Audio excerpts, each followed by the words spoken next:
Hi! Sorry about that, Anyway, Perfect Seera is an alien from a planet full of mutants. And actually she's the other red-haired telepath that just sort of decided she was Cable's mom now.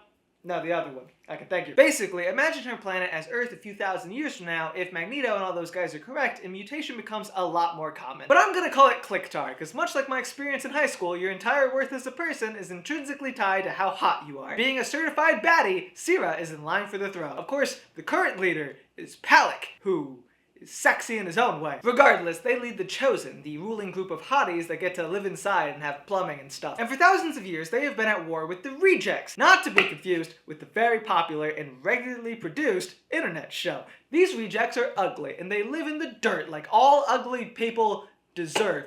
Really. Calling it a war is not super fair because they earn death points, and that's fun, but, you know, calling it a game makes it sound like they don't kill or enslave every reject they come across.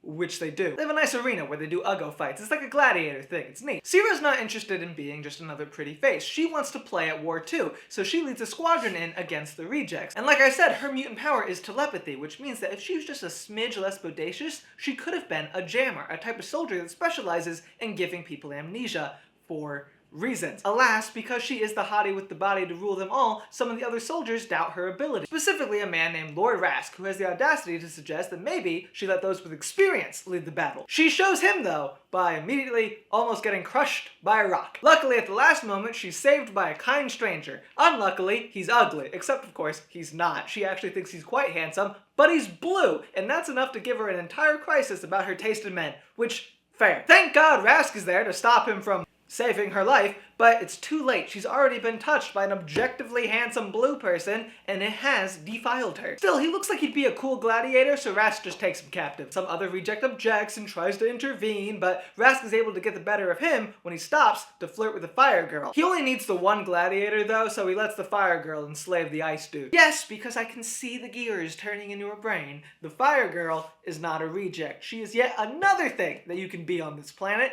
called a doula, meaning that she is sometimes pretty and sometimes she's in a hideous secondary form. Great for fighting, bad for having value as a person. Unfortunately for her, it seems that the Ice Man is also a dueler, so he does sadly have some rights. There's no time to worry about that though, because, and I'm not kidding, a space god is landing on the battlefield. Right, did I forget to mention that Clicktar is routinely home to like 3 dozen Celestials? They swing by every now and then to do their favorite thing in the universe, judge, specifically judge every being alive and see if the planet deserves to keep existing. This is the 5th time they've swung by, and honestly, nobody is very confident about their chances. But right now, they don't even seem to notice that people are fighting or, you know, existing on the ground beneath them, so both sides of the battle retreat just to not get stepped on.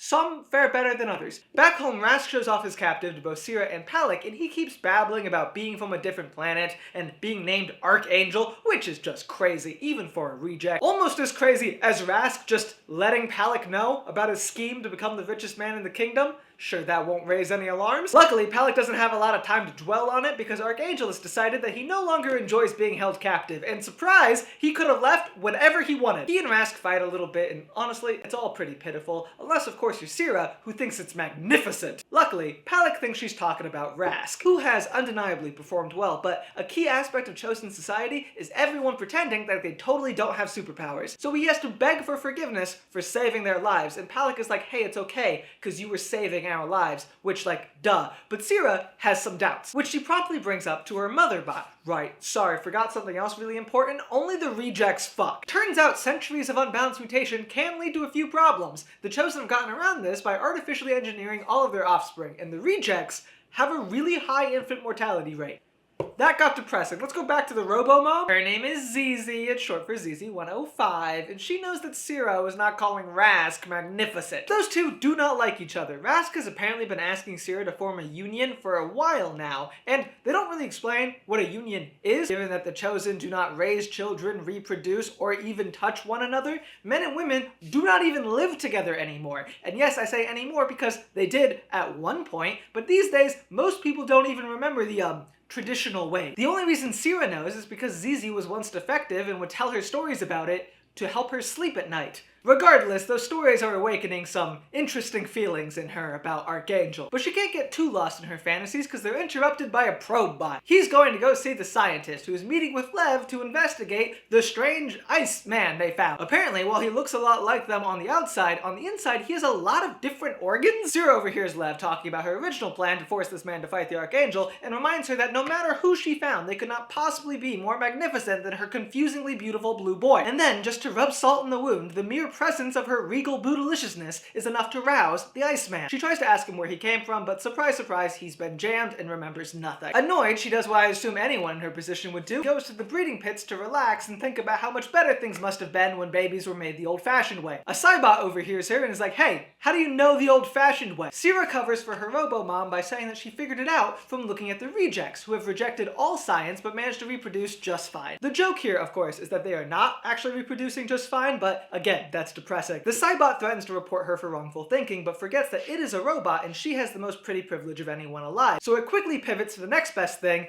offering her copious amounts of drugs. Just a handful of little red pills to help her forget, which Zizi takes extreme offense to because, of course, the princess already has all the drugs she could possibly want. Literally unable to win, the Cybot leaves just in time for a knight to come in holding an actual baby. What are the odds? He'd found it earlier on the battlefield and assumed that a scientist must have misplaced it because I guess it was bring your test tube baby to war day, and was on his way to return it, but then he remembered that he lives in a fascist state and the scientist might just kill him to cover up the mistake, so he's just kind of been walking around with it. Seera rightfully deduces that this is probably not a man who should be in charge of a baby, so she bribes him with all of the drugs he can carry, and he practically throws the thing at her. And they touch, which is a bad thing, but she likes it, so I guess that makes her his mom now. And for her first act of motherly aggression, she jams the soldier so hard he forgets all about them and chucks the baby into an open compartment. Hope Zizi has air holes, we have a fight to watch. Cause of course Seera's gonna be in the audience for Archangel's big arena debut, who else is gonna think about how magnificent he is? Though it does not seem like the rules were well explained to him, he doesn't want to kill anyone for others' amusement, which is kind of the whole thing. So they release these things called goads, which sort of ramp up the bloodlust, and it works for a minute. He knocks his opponent to the ground and is about to deliver the final blow when he tells him his name so that he may recite it at the funeral pyre and the gods can know who is coming to their kingdom. And that name is Agrom, son of Vlan, which means we need to take a moment to talk about Vlan. This is old Vlan. He's a member of the Rejex Society. He used to be their most powerful, but then he got jammed and now he just looks out to space all day, and honestly, more relatable. I love this weird little man, and if I had my way, the episode would be about him, but that is impossible. So, back to his son's death scene. The crowd eggs Archangel on, and at the very last moment he remembers he has wings, so he tries to just fly away. Unfortunately, the arena is mosquito-proof. So he falls to the ground, and I guess it's over. People start to leave. Rask is talking about how he won. Maybe the death thing was optional after all. And because a single moment cannot pass on Clicktar without some form of drama, while leaving, Rask, Palak, and Seera cut in front of Lev and the Iceman, and that really ticks the latter off. Lev tries to explain the whole being second-class citizens thing to him, but also wants to make good on her original plan, so she asks, hypothetically, if he fought the Archangel, could he win? And he's like, yeah, probably, but I'd rather fight Rask. And a little later that day, he gets his wish, and then Lev gets hers, because ever the sore loser, Rask is like, you think you're so tough? Why don't you face my champion, dude? Don't you just love when everything works out? As they're leaving their little skirmish, Palak is like, hey, are you just gonna leave Rask like this? And Lev, the fire woman, says, oh, we're sorry, Iceman can only make ice, he can't melt it. He'll thaw out in time. And if you're wondering where Seera's been for all of this, she's out stealing milk, or nutria. It's sci-fi formula for the baby. But in order to get it, she has to hide from two scientists who are discussing how bad they are at their jobs, and how every year it seems like they have to throw out more and more imperfectly made babies. Now Seera, God love her, I would not say is the best at hiding, but when your superpower is giving people amnesia, do you really have to be? She's getting way better at her telepathy and is even able to shield all of the thoughts coming from the area where they're keeping the baby. Which is great, except for the fact that one mysterious blank space in a city full of militarized telepaths raises some suspicion. They send a guard to go check it out, so Seera kills him. She jams him so hard that she fully acknowledges he may never wake up. But really, that's more on society than on her. Because if they didn't have that stupid rule saying they can't use their powers outside of battle, she'd be way more trained by now. She decides that when she's in charge, that'll be the first rule she changes. Which is also good because the Rejects don't have any such rule, and this is gonna make it way easier to kill those ugly losers. Anyway, she tells Zizi about how she maybe definitely killed a guy, and that they should probably move soon. And as she nurses the child, she considers for the first time that he might have a family, and she might might have to give it back. Feeling strangely guilty, she breaks into the monitor room observing Archangel's cell, I'm sure that guy's fine, and thinks about everything he's done for her. He's saved her life, he's given her an excuse to use her powers, he's given her the baby. She thinks the only way to repay him is by freeing him, but hesitates because there's like a 40% chance he just kills all the Chosen the moment he gets out. During all of this, by the way, Lev and the Iceman have taken to the streets encouraging people to bet on them by promising to kill the Archangel in cool and interesting ways. Seera sees one of these demonstrations while hiding in a crowd and is reasonably horrified, especially by the fact that Iceman is probably friends with Archangel and just can't remember. If only there was someone around who could undo the amnesia ing. Just anyone at all with that specific power set. But to be fair to her, Seera is not doing super great at the moment. She is dealing with all of the usual first-time mom problems, worrying if her baby's eating enough, putting up with its teething, having to psychically dampen all of its cries from miles away because the city is roving with telepaths, and now everyone knows a guard died the other day. So it can be forgiven if she forgets a few things. Like looking up. Yes, Rask has sent a spy to keep tabs on Seera while he's doing very important, not stupid things, like having a training session with Archangel. Even though he's on so many drugs it is hard for him to stand, the moment he is unshackled, he attacks Rask, cause of course he does. Then when Rask tries to gloat, he attacks him again, cause of course he does. Rask finally has the idea to cage him, and Angel makes it very clear that the moment the cage goes away, he's going to attack him again, so he moves on to go capture Seera instead. He arrives just in time to hear her partaking what I assume is her favorite pastime, roasting the ever-loving shit out of him. Apparently, he was born too large and even has a birthmark on his shoulder. But Rask doesn't just storm in. He waits outside patiently for the perfect setup. When he hears Seera say, "Really, what can he do to me?" then he sends his guards in. Seera attempts to jam them, but gets mind clammed, and then for good measure, they go ahead and take out ZZ-105 as well. The scientists are very annoyed because it took a lot of time for them to make her, and they would really hate to destroy her before she actually gets to become ruler. But it seems like they have no choice because Rask said so, and he's in charge. Because I guess his gladiator almost killed a guy one time. The only way out of this is for Seera to finally accept Rask's proposal and form a union. She considers spitting in his face, but agrees to think about it if she can talk with ZZ. Unfortunately, she's been given the old robo-lobotomy and is of no comfort. And it is this, of all things, that makes her realize that maybe she backed the wrong team. Maybe the whole physical perfection thing and the death arena aren't as cool as she once thought. Maybe Chosen Society deserves to burn. She finally resolves to free Archangel regardless of the consequences. Later. First, we have to do a prison transfer. The Rejects are willing to turn over a strange Chosen woman they captured in exchange for the return of both Agrom, son of Lan, and Archangel. This one member of the Chosen took an entire team of jammers to subdue and has still been a handful ever since. They try to warn the Chosen that releasing her from her bonds is maybe not the smartest idea, but Rask actually only has good ideas, so he ignores them, and it goes about as well as you'd expect. After finally managing to subdue her, Rask is so impressed that he agrees to release 10 other gladiators just to pay for her, but not Archangel, because I guess he can now sell other people's chattel because he's rich? I don't know. But back in the city, Seera is still being held captive and is awoken by a scientist who tells her that Rask is coming back and he's going to want an answer to his proposal. So Seera decides to remind him who the fuck she is. She clears a path straight down to Archangel's cell. Again, I'm sure all these guys are fine. Tells him about the Iceman's predicament and thanks him for the baby. He seems to have some questions about the second part, but his mind is still too groggy to really understand. He insists on freeing Agrom before they leave, because I guess Seera's plan was just to leave him there, chained. She's new to caring about ugly people's lives, okay? She's learning. Though whether this was an act of heroism or just good strategy is unclear, because the moment Rask finds them, it turns out to be a very good thing that Agrom is released. Those two fighting is what allows Archangel and Seera to make their escape, though ZZ cannot stop herself from calling out to her mistress, causing Rask to briefly ponder the depth of artificial intelligence that these robots seem to have and wonder how they can outlast even being reprogrammed, before he remembers that thinking about things is dumb and shooting things is cool, so he just kills it, which causes Seera to cry out in anguish, giving away their location, and they both get captured again. But any of this really matter? Not really, but ZZ's dead now. That's something. Also, Palik has finally shown up and is very surprised at how Seera is being treated. He tries to remind Rask that pretty people are supposed to be above the law, but unfortunately there are witnesses around and he can't really say anything when Rask is like, maybe she shouldn't get carte blanche to do treason just because she's easy on the eyes. So he reluctantly agrees to tie her fate to that of Archangel in the arena, because that makes sense, and simultaneously decides that it's probably time to get rid of Rask. After all, the man has a birthmark. He cannot have this much power. Meanwhile, Meanwhile, downstairs, a group of scientists have taken custody of the child and are questioning whether it's actually possible for him to be a visitor from beyond the stars. One of them points out that it's not that far-fetched, given all of the space gods that are currently on the planet. One of them points out that it's not too far-fetched because of the ancient legends that yet a different group of people called the Begin-Agains, who are essentially centrist monks that live in the underground area between the two factions, have about aliens coming to protect them from the judgment of said space gods. Sorry, that's way more clear. Anyways, the head scientist thinks that's all nonsense, and he's really smart. That's why he brings in the new chosen person the Rejex captured, and is like, don't worry guys, she's so mind-locked she couldn't lift up a pencil 10 seconds before she levitates the whole ass child to her. Nothing alarming there.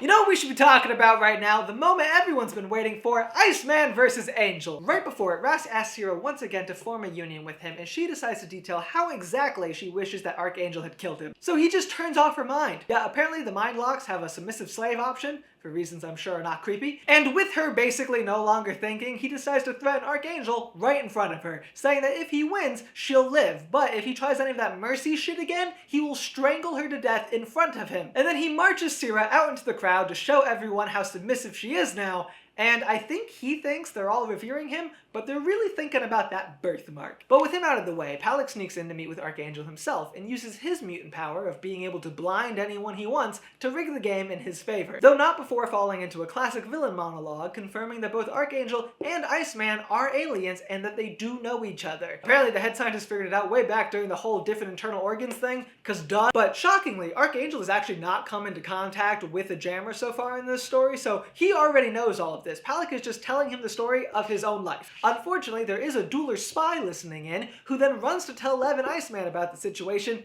just a few moments too late. Luckily, just before Iceman does something he might regret, the entire ground explodes and a rebellion pours out. Yeah, so turns out there were two more strangers on this planet. One landed with the Rejex and has finally gotten a squadron to go and save Archangel, and the other landed with the Begin-Agains and has finally motivated them to do something by invading the city. And they met up on the way, and now there's just full-blown revolution. The crowd is pissed because nobody bet on this happening, and I guess that means they all lose money? The state takes it? I don't understand how the betting system works. But what's important is that Rask is now penniless, so he decides to make good on his threat to Archangel and attack Seera. Little does he know, though, that the entire time her boyfriend has been fighting for his life, Lev has not stopped looking at Seera once. So she flies over to save her, undoes the mind lock, and urges her to quickly unamnesiify Iceman, which she does. Rather easily, I might add. Almost as if she could have done that the entire time. Lev tries to do a whole if you want her, you gotta go through me thing, and fails miserably, so Archangel comes in to do it, but is still blind, so he also fails miserably. But seeing Archangel actually not succeed at hurting him is what finally tips Rask off that maybe something else is afoot. He goes to confront Palak, who tells him that of all of his sins, the one he truly cannot forgive is that he gave a dueler access to the greatest power on Clicktar: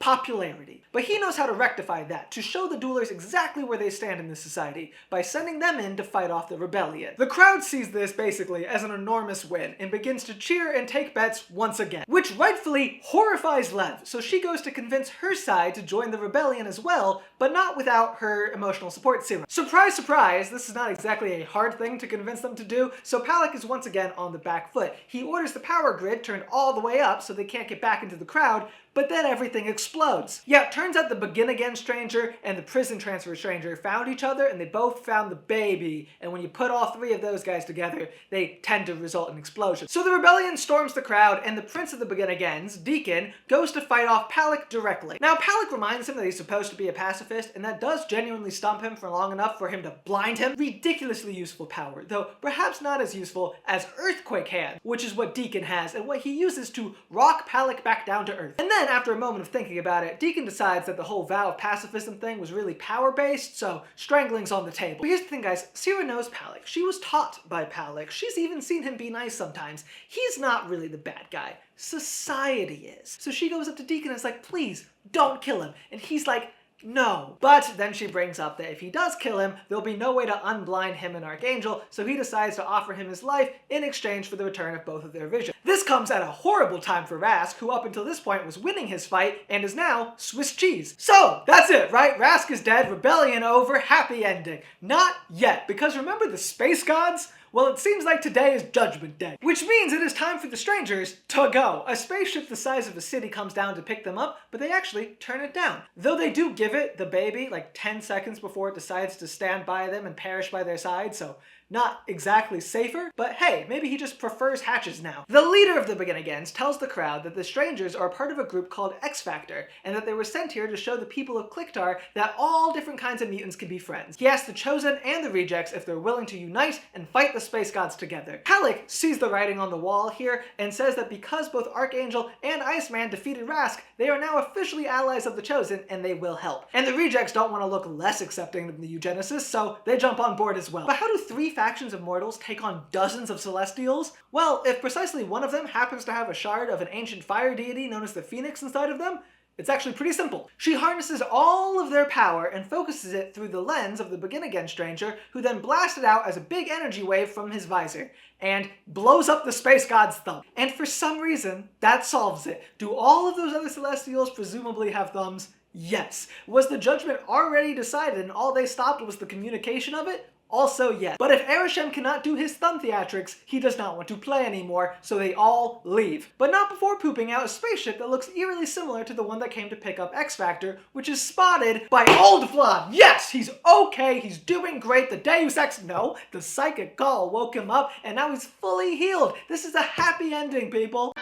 And if you're wondering about the actual focus of this episode, who I admit slipped into the background a little bit there, she's fine. The X Factor ship was able to bring back Zizi, which was a nice consolation prize for having to, give back the baby. But she does question if she could make her own with Deacon. And if you're wondering if they ever did, I don't know. That's where all of the records about this woman stop. All we know is that when X Factor left, they were moving towards a new age, being led by a coalition of representatives from all the different factions. Except for duelers, who don't get a vote, but Lev gets to give advice. It's like the sexy Senate version of Washington, D.C. And to be clear, Seera is not in charge. The representative of the Chosen remains Palak, but she will just inherit it when he dies or something, like the old system. But you know what?